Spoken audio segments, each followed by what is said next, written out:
He agreed was a framework for going forward that had a number of elements to it. It had some specific thoughts on specific products, which we'll be trying to flush out, and it covered lots of other things, the intellectual property, forced technology transfers, a whole gamut of things.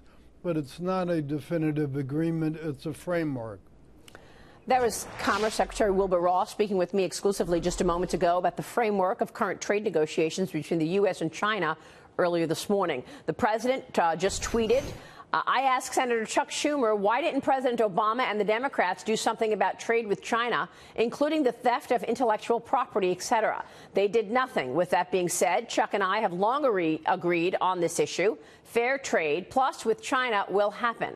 Joining me right now is a member of the Senate Budget, Banking and Armed Services Committee, Senator David Perdue of Georgia. Senator, it's great to see you this morning. So, you know, these markets are up 200-plus points. There's a lot of conversation going. We averted a trade war, is what we put a trade war on hold, is what Secretary Mnuchin said yesterday. And yet, this is just a framework. There is actually no deal in place. No, well, let's put it in perspective. I mean, for the last year, this president's instincts have been right. We've been getting our economy moving with regulations, energy, and taxes, and now he wants to create a level playing field with the rest of the world. He worked with NATO on their military spending. He's working on NAFTA. We got a new free trade agreement with South Korea. This is a long pull with China. I've got some experience over there, and this is not going to happen overnight. You lived there. I did, yeah. So I understand what you're saying, and I totally agree. I think the president was so right to go after this, because everybody gets this. Totally. They are stealing our intellectual property, have been for decades, and now they're forcing the technology transfer to Chinese companies. They're acquiring American companies and forcing the transfer. How do you stop that? Well, first you have to engage, and you have to call it out. And we have a president now that's re-engaging with the rest of the world. And so I was just over there with 4 other senators meeting with top leadership in China. And we engaged on trade and North Korea. And I think the first thing to realize that most people in America don't realize that they're innovating, they're stealing, and they're developing on their own. And they're buying. So China is on, if you read the China 2025 directive, which it lays out their plan for the next 8 years or so, you see what they're trying to do. One band, one road. They're going to lead in 10 technology areas, and it's very serious. And they're already leading on some of these areas. Blockchain technology, AI, robotics. So these are all of the industries that America is looking at as the future, and yet China is trying to get ahead of America and buying our companies in doing so. Well, they've come a long way in 30 years, though. Just remember when Deng Xiaoping and Lee Kuan Yew were the architects of the current modern-day economy in China. The model now has changed, though, dramatically. They're very vertical there. They're very competitive, and they're moving out to protect their own interests. What we're doing, finally, is standing up for the rights of American workers, American businesses, to say we want a level playing field. So I give kudos to the administration right now. We're working it very hard, and I think we're going to get pretty good results over time. So I think the president had real leverage when he used the national security risk and this 301 from the Trade Act. And now China wants that off the table. Well, will the president give in to that? Because that's a big deal. No, we can't. And that's the rhetoric you'll hear both sides. I mean, we have a very serious issue militarily and economically, as well as socially, with China. And so this engagement is very encouraging. We haven't had that in a decade. I mean, the last administration totally withdrew. And so now we're trying to re-engage, and it's going to be bumpy. It's going to have some rough spots, but I'm very optimistic this president's doing the right thing with China right now. Well, this is a good optimistic way to look at it. Let me turn to the pace of progress in the Senate. You are actually calling on Senate Majority Leader Mitch McConnell to keep you and your colleagues in session longer during the week or cut back on the August recess to avoid another massive omnibus bill, to clear more of President Trump's nominations. And the president supports the effort, writing in his tweet. The Senate should get funding done before the August break or not go home. Wall and border security should be included. Also waiting for approval for almost 300 nominations, worst in history. Democrats are doing everything possible to obstruct. All they know how to do.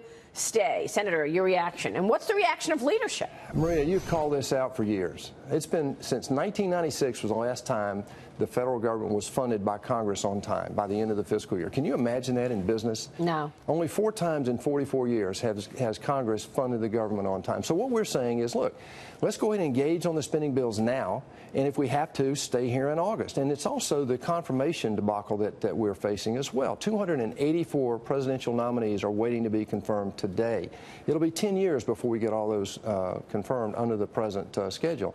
So we're just saying, look, the Democrats, this is a historic obstructionism, and we're saying the only way to combat that is to stay here, keep the Senate open, and run through these nominations and get the government funded. Will the Senate do it, though? I mean, do you think this is going to happen? Because look what just happened with the Farm Bill on Friday night in the House because of the immigration push. Well, we saw it happen last year. To Leader McConnell's credit, we did the same thing last year. We said we want to volunteer to stay here if we need to, and he decided to do that the first week. And when 4 days later, the Democrats gave us 77 nomination confirmations, 77, and we'd only done 44 up until that point. So we know where the soft spot is. We're controlling the schedule. We should do that. It's pretty extraordinary, the pushback that you all are getting from the left. Well, it is amazing. But, you know, this is the first time in American history that the minority party has chosen to block the Senate by not waiving the 30-hour debate rule on nominations. It's just unbelievable. This president can't form his government. It's outrageous, really. He can't form his government. That is outrageous. Then also he's got all of this pushback in terms of spying, in terms of what went on at the top of the FBI and the DOJ during the election. I mean, it is quite extraordinary, the booby traps and the barriers that the past administration has put up for President Trump. Well, it's unprecedented, and this president's been calling it out for over a year, but we've all been distracted by the Mueller investigation. Now it's time to get at the real truth. There's no collusion between this president and Russia. That's going to come out. But what is going to come out is that the Obama administration really did interfere with that election.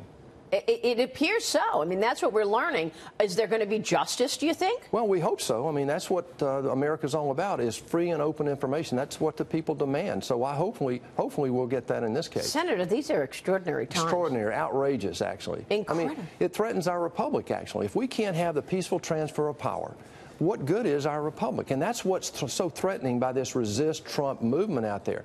Look, this president is nobody's choir boy. I've said that, but his instincts are right. We're moving in the right direction. And look at all the things that he's been able to achieve, whether it be tax legislation, tax reform, rollback in regulations, North Korea and South Korea, the Iran deal. I mean, there's a lot to be, the Jerusalem embassy. Totally. Meanwhile, let's get back to business for a second, because the House is expected to vote tomorrow on a Senate-passed bill that would free regional and community banks from some of the toughest requirements under Dodd-Frank. What do you want to see happen here in terms of Dodd-Frank, and how will it impact the economy? Well, personally, I think we could go a lot deeper into Dodd-Frank. But this bill was a bipartisan bill with something like 18 Democrats voting with us in the Senate to pass this bill. Now, the House is going to vote on it tomorrow. And what this does, it does two things. It lowers the cost of compliance for small and regional banks that had nothing to do with the 08 and 9 debacle.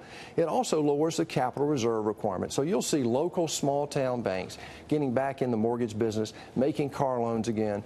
It really will free up $2 trillion into our economy. Yeah, you look at like the corner bank in your neighborhood having the same regulations as a J.P. Morgan, who's got business all over the world, is so ridiculous. Well, we've lost over 180 banks since Dodd-Frank was signed, all of them small and regional banks. So this is outrageous.